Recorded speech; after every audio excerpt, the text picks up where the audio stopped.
Okay, இப்ப வந்து உங்க கேமரால கஸ்டம் ஃபங்க்ஷன் பட்டன்ஸோட மெனுவுக்கு எப்படி போகணும்னா, ஸ்ட்ரெயிட் கோ டு மெனு, அதுக்கப்புறம் கீழே பாத்தீங்கன்னா இந்த செட்டப் காலம்க்கு போயிட்டு செட்டப் காலம்ல 4வது button and dial setting right press பண்ணீங்கன்னா இந்த செட்டிங் வரும். இதுல கீழே போய் பாத்தீங்கன்னா அதோ இங்க இருக்க ஃபங்க்ஷன் FN செட்டிங். ஸோ அதுல என்டர் பண்ணீங்கன்னா கேமரால ப்ரொவைட் பண்ணி இருக்கிற எல்லா ஃபங்க்ஷன் பட்டனுக்கான ஆப்ஷன்ஸ் இங்க கொடுத்துருக்காங்க. ஸோ இதுல எதனாச்சும் நீங்க ஒன்னு செலக்ட் பண்ணி ஓகே இந்த ஆப்ஷனை என் கேமரால வந்து நான் கஸ்டம் ஆப்ஷனா யூஸ் பண்ணி பாக்குறேன், இந்த ஒரு பட்டன் என்ன கஸ்டம் ஆப்ஷனை எனக்கு ஏத்த ஒரு செட்டிங்கை நான் மாத்திக்கணும் அப்படின்னு நீங்க நினைச்சீங்கன்னா இங்க இத்தனை ஆப்ஷன்ஸ்ல எதனாச்சும் ஒன்னு உங்களுக்கு கம்ஃபர்டபுளான ஒரு ஏதோ ஒரு பட்டன் சூஸ் பண்ணி நீங்க மாத்திக்கலாம். இப்ப நான் என்னென்ன செட் பண்ணிருக்குன்னு நான் முதல் சொல்றேன்னு. First raw plus JPEG ஷூட்டிங்க்கு.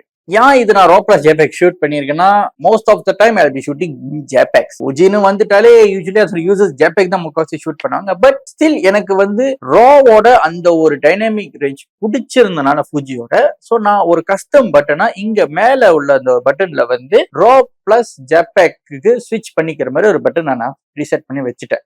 So அது என்ன பண்ணேன்னா, நான் பாட்டுக்கு ஜேபேக்ல ஷூட் பண்ணிக்கிட்டே இருக்கேன். எனக்கு தெரியும் அந்த ஒரு ஸ்பெசிஃபிக்கான ஒரு சீனை எனக்கு இன்னமும் டைனாமிக் ரேஞ்ச் கொடுத்து இன்னமும் ஒரு ஃப்ரீடம் எனக்கு இருக்கணும் அந்த கலர் கரெக்ஷனுக்கு, அந்த ஒரு ஸ்பெசிபிக் போட்டோ எடுக்கிறதுக்கு மட்டும் அப்படின்னு வரும்போது சூழ்நிலையில இந்த பட்டனை ஒரு சிங்கிள் பிரஸ் பண்ணி நான் விட்டேன்னா நான் எடுக்கிற ஒரு போட்டோ ரா பிளஸ் ஜேபேக்கா மெமரி கார்ட்ட சேஃப் ஆகும். ஸோ அதுக்கான ஒரு ஆப்ஷன் தான் ஃபங்க்ஷன் நம்பர் 1 ரா பிளஸ் ஜேபேக். செகண்ட் ஃபங்க்ஷன் பாத்தீங்கன்னா பிளேபேக். ஆக்சுவலி பிளேபேக்கு வந்து நீங்க என்கிட்ட கேட்கலாம், என்ன ப்ரோ பிளேபேக்கு ஏன் நீங்க சென்ட் பண்ணி வச்சிருக்கீங்க ஒரு பட்டனை, அதை ஏற்கனவே அங்க டிலீட் பக்கத்திலே பிளேபேக் இருக்க.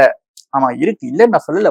கேமராவோட லெஃப்ட் ஹேண்ட் சைட் பட்டன்ல தான் வந்து பிளேபேக் இருக்கு. அதாவது இங்க கொடுத்துருக்காங்க பிளேபேக்.